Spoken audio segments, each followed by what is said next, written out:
Hola a todos, queridas oyentes, hermanos y amigos. Continuamos con la lectura de nuestra última semana de Alimento Diario. Serie Génesis, el principio. Título del tomo: El principio. Autor Pedro Don. Título de la semana: El inicio de la restauración de la tierra. Día miércoles, leer con oración.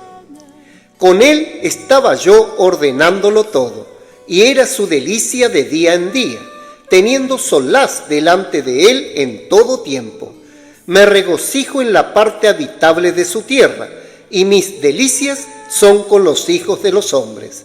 Proverbios, capítulo 8, versículos 30 y 31. Repetimos: con él estaba yo ordenándolo todo, y era su delicia de día en día, teniendo solaz delante de él en todo tiempo. Me regocijo en la parte habitable de su tierra, y mis delicias son con los hijos de los hombres. Amén. Título del día: Creados para cumplir el buen placer de Dios. Dios creó todas las cosas según el designio de su voluntad. Para ello necesitaba poder y sabiduría. Pablo les dijo a los corintios que Cristo es el poder y la sabiduría de Dios. Primera de Corintios capítulo 1 versículo 24. En Proverbios leemos: yo, la sabiduría, convivo con la cordura. En mí se hallan el conocimiento y el consejo. Capítulo 8 versículo 12. La sabiduría aquí es Cristo, el Hijo de Dios. La sabiduría y la cordura o prudencia son importantes para la obra de Dios, una para la creación, la otra para la ejecución. La creatividad, el plan de lo que será creado, proviene de la sabiduría, pero para hacer realidad la idea de la creación es necesaria la prudencia. Se crea con sabiduría, se ejecuta con prudencia. Cristo, como la sabiduría de Dios, habita con la prudencia, que posee conocimiento y consejo. Dios es su propio consejero. Isaías, capítulo 9, versículo 6. Quizás nunca hayamos notado que la sabiduría y la prudencia van de la mano. Pablo mencionó esto a los efesios, que hizo sobreabundar para con nosotros en toda sabiduría y prudencia. Efesios, capítulo 1, versículo 8. Así, podemos ver que en la creación, Cristo fue el arquitecto del Padre, quien dispuso todas las cosas según su beneplácito, el deseo del corazón del Padre. Yo estaba entonces junto a él, como arquitecto, y era su delicia de día en día, regocijándome en todo tiempo en su presencia. Proverbios, capítulo 8, versículo 30. Este versículo muestra cómo era la relación entre el Padre y el Hijo en la eternidad, antes de la creación. Antes teníamos la idea errónea de que Dios estaba solo y que por eso creó al hombre. Pero este versículo muestra que el Hijo era su deleite, regocijándose siempre en su presencia. El Padre y el Hijo vivían felices. Dios no es solitario. Él es completo y perfecto en sí mismo. Por su misericordia, eligió crear al hombre para que también pudiera compartir esta relación. Somos bienaventurados.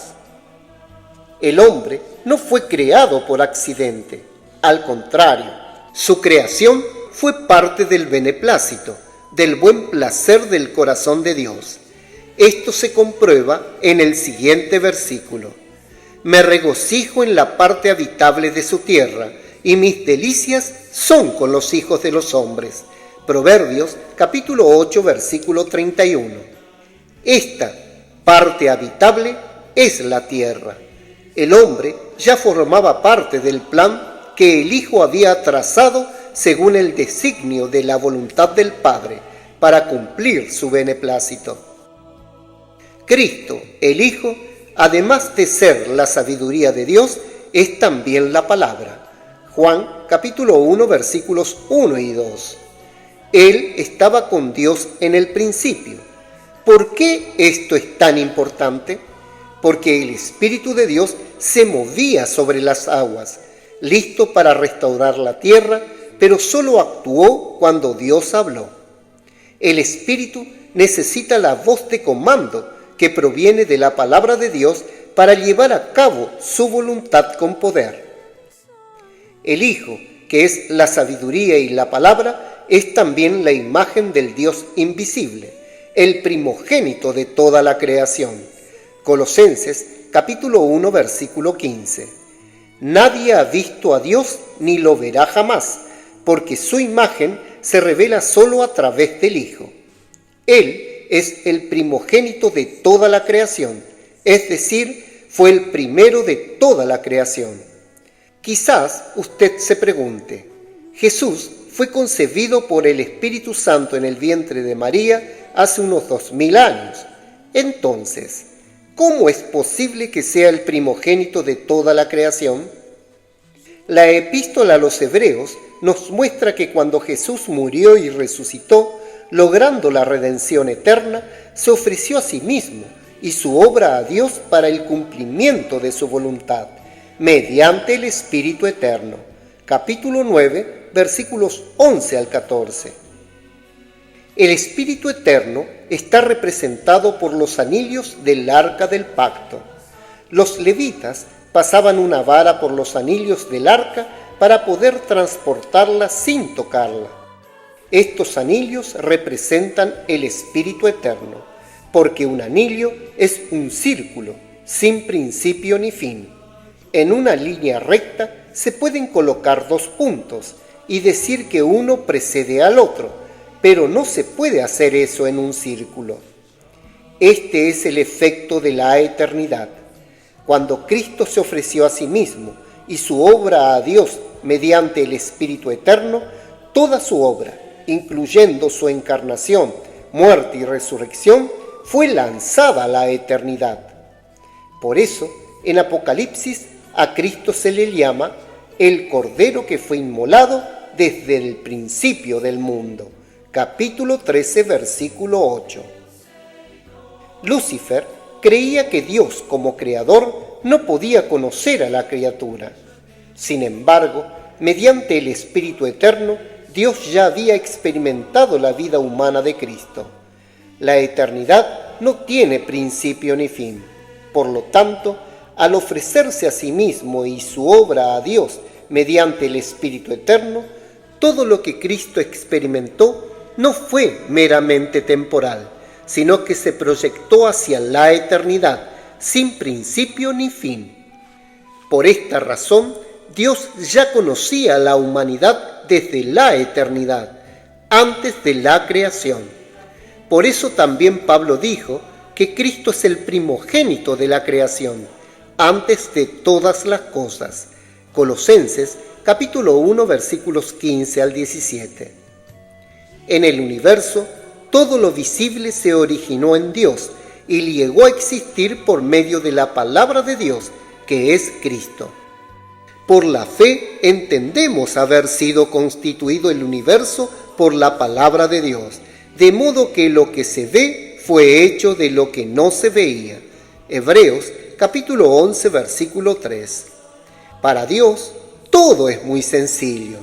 No necesitó construir una fábrica para producir montañas, valles, ríos, lagos y seres vivos.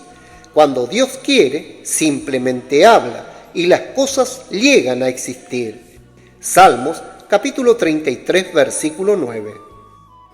Dios creó el universo por medio de Cristo como la palabra y lo designó heredero de todo lo creado, como está escrito en Colosenses. Porque en Él fueron creadas todas las cosas, las que hay en los cielos y las que hay en la tierra, visibles e invisibles, sean tronos, sean dominios, sean principados, sean potestades. Todo fue creado por medio de Él y para Él. Y Él es antes de todas las cosas, y todas las cosas en Él subsisten. Capítulo 1, versículos 16 y 17. Cristo es el punto que lo une todo. Él es el punto de origen, el punto de unión que unifica todo en uno. Amén. Querido oyente, escriba a continuación su luz en la palabra, dirección y amonestación de lo que recibió de la lectura de hoy. También ore y haga un grito de guerra basado en estos ítems, para que la palabra profética quede sedimentada en su corazón.